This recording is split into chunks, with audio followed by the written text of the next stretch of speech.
네, 뉴스 신세계 매주 목금 만나는 분이죠. 이정 기자, 어서 오세요. 네, 안녕하세요. 추석 연휴 끝에 고생이 많습니다. 아유, 네, 앵커님이도 고생 많으십니다. 네. 훈훈합니다. 자, 연휴 내내 네. 대통령의 냉부해, 냉장고를 부탁해라는 프로죠. 네. 논란이 계속 있었던 것 같은데 어떻습니까?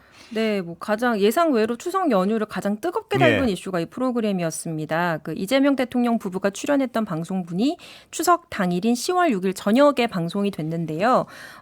그 대통령실이 알린 대로 K푸드의 장점을 갖춘 한식을 세계 시청자들에게 알리고 또 K푸드 수출하는 데 도움이 되고자 출연을 했다고 했고, 이 프로그램은 이제 그 출연자들이 요리사들에게 이제 미션을 주잖아요. 그래서 그 주문한 주제 역시 전 세계에 알리고 싶은 K푸드 그리고 전 세계에 알리고 싶은 식재로 시래기였습니다. 시청률은 역대 최고치인 8.9%를 기록했고, 방송 내용은 다양한 한식이 소개돼서 사람들이 이제 재밌게 봤다고 평하긴 하더라고요.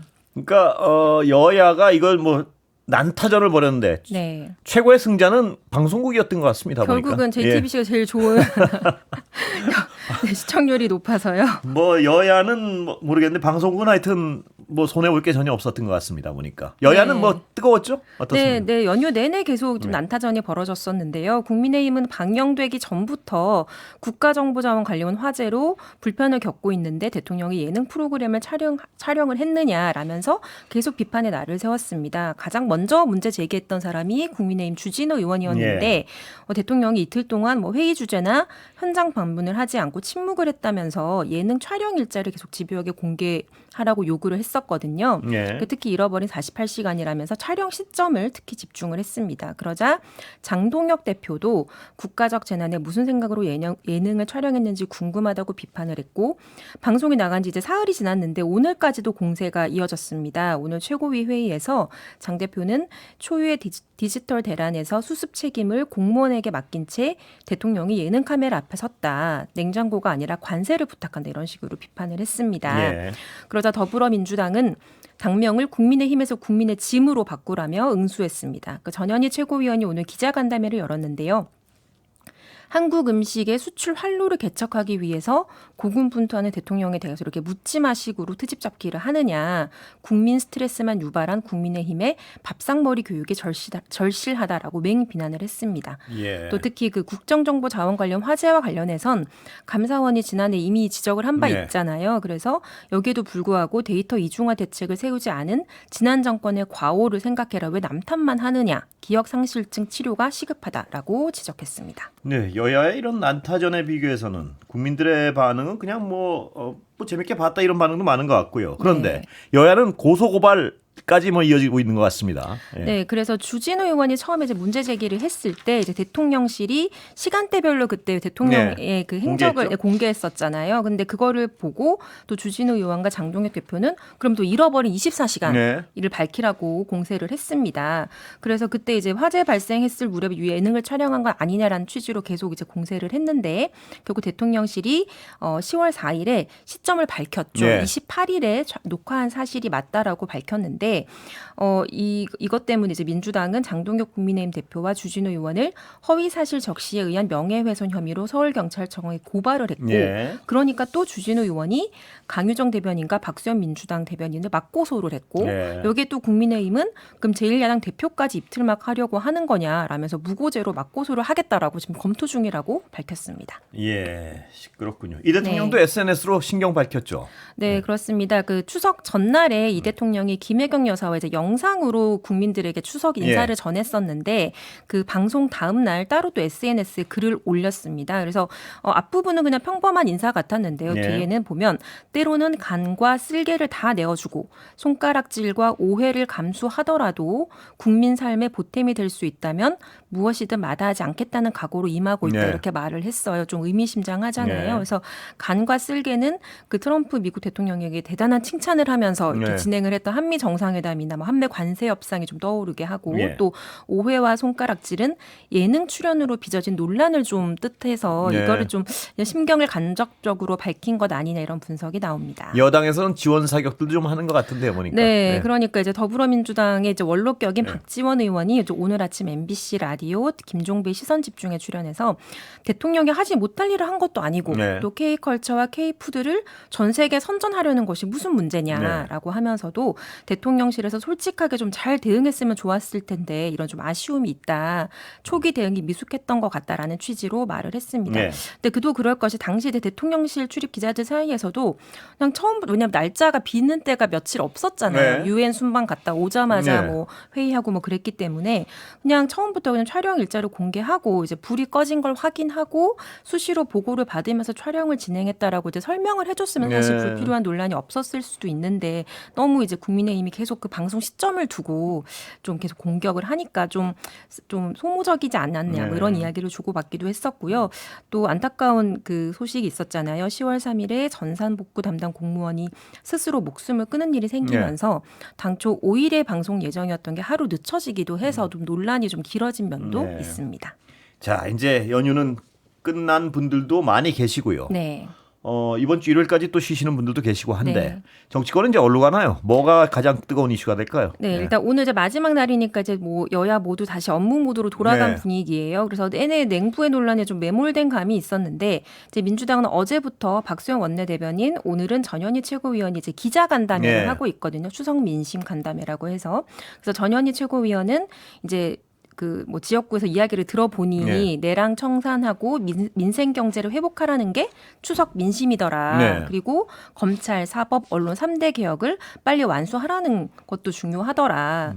그래서 이제 다음 주 국정감사 출석을 앞둔 조희대 대법원장을 향해서 좀 날을 세웠는데요. 네. 그 이재명 대통령 공직선거법 사건이 그 초고속으로 파기환송된 경위를 포함해서 국민들이 궁금해하는 내용이 많으니까 국정감사에 불출석하면 동행명령장도 발부할 수 있다고 압박 수위를 네. 높였습니다. 예. 네, 그러자 국민의힘은 또 대법원장 이전에 김현지 대통령실 그 부속실장을 출석시키는 게 순서다라고 맞받았는데 뭐 박수원 원내대변인도 그렇고 또 우상호 정무수석도 그렇고 국회에서 여야가 합의해서 채택을 하면 마다하지 않겠다는 입장이긴 하거든요. 근데 이제 전례를 비춰봤을 때는 부속실장이 나온 예가 없어서 합의될 가능성이 높지는 않은 것 같습니다. 아, 그래요. 네.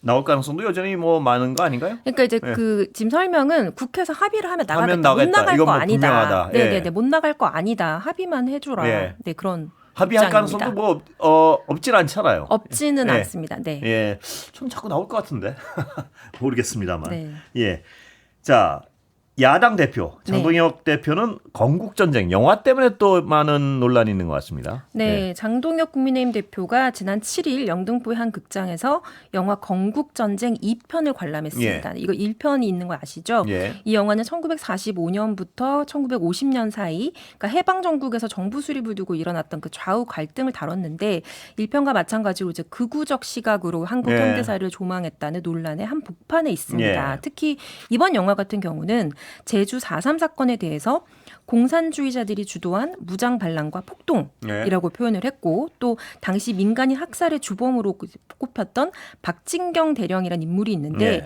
이 사람의 얼굴을 포스터에 앞세워서 좀 영웅시하는 것처럼 보이거든요. 예. 그래서 이제 장 대표가 관람을 하겠다고 발표를 하자마자 그 제주 4.3 유족회와 제주 지역 시민단체는 바로 관람 계획을 철회하라고 성명을 냈었어요. 근데 장 대표는 예정대로 영화를 보고 그뿐만 아니라 뭐 영화 감독도 만나고 또 네. 청년들도 만나서 영화에 대한 대화를 나눴는데 이 부분이 좀 눈에 띕니다.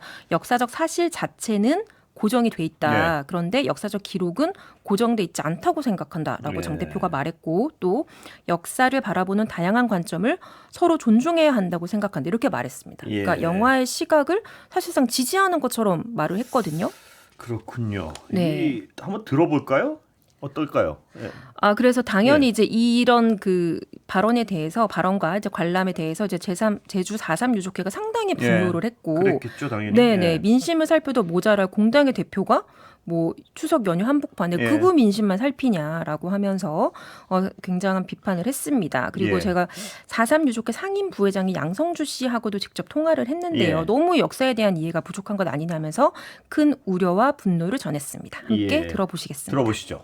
박진영 연대장이라는 사람은 서삼의 그 토벌을 군인이 앞장서서 그 주민을 학살했던 그런 장본인이거든요. 네. 그 제주도민들 뭐 30만 원을 싹 주고서라도 빨리 사태 진압하라고 하면서 현장에서 직접 주민들을 죽이는 이런 일을 자행했기 때문에 오죽했으면 그 부하들에게 이대로 듣다가는 제주도민이 다 이렇게 희생이 되겠다고 해서 암살을 당했겠습니까? 근데 그런 사람을 또 이렇게 추앙하는 그런 영화를 보러 갔다는 건 그 공당의 대표로서 저희가 용서할 수 없는 부분이라고 보여지고요. 또 그 사삼이 국가 폭력에 의한 많은 주민들이 희생된 사건이라고 해서 대통령이 노무현 대통령, 문재인 대통령이 수차례 걸쳐서 사과하고 이랬으면 그 국가 폭력을 수행했던 이런 사람들에 대해서 추앙하는 이런 것에 대해서는 공당의 대표가 좀 자중해야 될 게 아닌가 좀 생각이 되었습니다. 그러니까 이분 말씀하셨듯이 말입니다. 네. 어떤 영화가 극우적 시각을 뭐 표현할 수도 있겠죠. 영화에 네. 따라서는. 그런데 그거를 문제는 공당의 대표가 가서 그 극우적견에 동의하는 듯이 노골적으로 이게 이래도 되는 건가 싶긴 합니다, 분명히. 예. 네. 그래서 사실 이 유족회 분의 말에 사실 그 내용이 다 들어있지 네. 않습니까? 그리고 오영훈 제주도지사도 그러니까 이 사실 자체가 제주도민들이 77년 동안 피오름으로 목격하고 증언을 해왔던 진실이 이제는 상식이 되고 그렇습니다. 역사가 되었다. 그런데 이런 범죄를 그러니까 국가폭력에 의한 범죄를 다양한 역사적 관점이라고 포장하는 장동혁 대표가 온 국민이 TV로 내란의 현장을 지켜봤는데도 윤석열을 옹호하는 내란당의 대표답다. 뻔뻔스럽다. 그렇습니다. 네. 지금 이종훈 기자 말씀하셨듯이 이 어떤 역사의 사실 자체가 지금 논란이 있는 사안이 아니지 않습니까? 네. 정리된 사안을 가지고 네. 뭐 극우적 시각에서 영화야 뭐 만들고 싶은 사람이 만들 수 있다고 쳐도 공당의 대표가 이 견해를 옹호하는 듯한 참 이해가 안 되는 부분이 있습니다. 예. 네, 결국은 지금 김민수 최고위원도 오늘 네. 한글날에 갑자기 이승만 전 대통령을 소환했거든요. 네. 그러니까 뭐 지금 한국이 문맹률이 0%인 이유도 뭐 그 의무 교육을 도입했기 때문이라면서 이야기를 했는데 결국은 이제 이런 발언들의 그 취지는 그러니까 극우 지지층을 향하기 때문에 네. 자꾸 나오는 말들인 것 같습니다. 우려스럽습니다. 자, 한미 관세 협상은 어떻게 되고 있습니까? 아직 좀 미궁인 것 같습니다. 아직도. 네, 아직은 뭐 구름이 껴있다고 네. 말을 해도 될 것 같은데요. 오늘 대통령실의 3실장 그러니까 강훈식 비서실장, 김용범 정책실장, 또 위성락 국가안보실장이 참여하는 그 관련 회의가 지금 아마도 진행되고 있을 겁니다. 지금 연휴 동안 김정관 산업부 장관이 이제 하워드 러트닉 미국 상무장관을 만나고 왔고요. 또 구윤철 부총리 겸 기획재정부 장관도 참석을 해서 대책회의를 하는데 네. 많이 뭐 청취자분도 알고 계시겠지만 지금 쟁점은 미국이 3,500억 달러, 우리 돈 494조 원 규모의 투자를 최대한 현금으로 직접 예. 투자하라는 요구를 하고 있는 거잖아요. 그런데 대통령과 국무총리가 여러 차례 밝혔듯 이 규모는 우리 외환 보유고의 84% 수준입니다. 이 정도 수준의 달러가 빠져나가면 한국 경제는 지금 무너질 수밖에 없습니다. 예. 그래서 한국이 이제 한미 통화 스와프를 요구하고 있는데 미국이 계속 난색을 표하고 있는 상황이거든요. 근데 지금 이게 대통령실 고위 관계자를 취재해 본 바 이건 이제 협상 전술의 차원이 아니다. 네. 이거는 정말 반드시 필요하기 때문에 요구를 하는 거다. 우리 경제의 뭐 규모나 역량이나 외환 보유액을 고려하면 스와프 없이는 지금 관세 협상이 아예 안 된다는 거예요. 그래서 네. 이게 필요 조건이고 여기에다 플러스 충분 조건들도 더 충족이 돼야지 타결이 될 수 있다라고 말을 했습니다. 예. 그래서 에이펙 정상회의가 이제 경주에서 열리는데 이 회의를 계기로 한미 정상회담이 이루어지고 또 이때 관세 협상 이제 후속 협상까지 완전히 타결이 되느냐 하는 관측이 있었는데 오늘 이제 고위 관계자는 협상 초기 단계라고 말을 네. 했어요. 그러니까 지금 굉장히 지금 난항을 겪고 있는 상황이라고 보이거든요. 네. 큰일입니다. 네. 예. 그런데 이 뭐 건국 전쟁이 아니고 전 세계를 보면 관세 전쟁인 것 같습니다. 막 EU도 지금 철강 관세 올리고 난리예요. 예. 네, 그러니까 결국 이게 지금 미국에서 시작된 그 관세 전쟁이 지금 유럽에도 번진 거잖아요. 예. 이 와중에 유럽 연합이 자기 지역 내 산업 보호를 명분으로 삼아서 철강 수입 장벽을 크게 높이겠다고 네. 발표를 했습니다. 그래서 무관세 혜택을 대폭 줄이고 또 그 쿼터를 넘어가는 분량에 대해서는 미국처럼 관세를 50%로 인상하겠다고 했는데요. 네. 지금 한국에서 지금 그 EU가 철강의 최대 수출 시장이거든요. 예. 그러니까 지난해 뭐 332억 8천억 달러 규모로 수출했는데 그 중에 제일 많이 수출한 지역이 EU 13.5%였고 그 다음이 미국 13.1%인데 예. 미국은 이미 관세를 50%로 올렸고 유럽은 지금 미국처럼 50%로 올린다는 거예요. 그러니까 결국은 예. 이제 트럼프 대통령이 이제 나비 효과처럼 관세 전쟁을 지금 일으키고 있는 상황이 그렇습니다. 돼버렸죠. 그러니까 이렇게 통상 환경이 계속 나빠만 지는데 지금 또 우리 당국자들은 손해보는 협상을 할 수는 없잖아요. 이런 뭐 되게 그럴 수밖에 딜레마적인 없겠죠. 상황에 예. 지금 빠져 있는 상황입니다. 법 여건에서도 지원 사격을 할 수밖에 없겠죠. 이런 상황이면. 네, 그래서 예. 오늘 조국혁신당 조국 비상대책위원장이 오늘 주한미국 대사관 앞에서 예. 기자회견을 하고 미국의 관세 압박이 부당하다고 비판을 했습니다. 그러니까 지금 미국의 태도는 협상이 아니라 협박이다라고 예. 규정을 했는데 사실 이거는 많은 사람들의 마음의 소리잖아요. 예.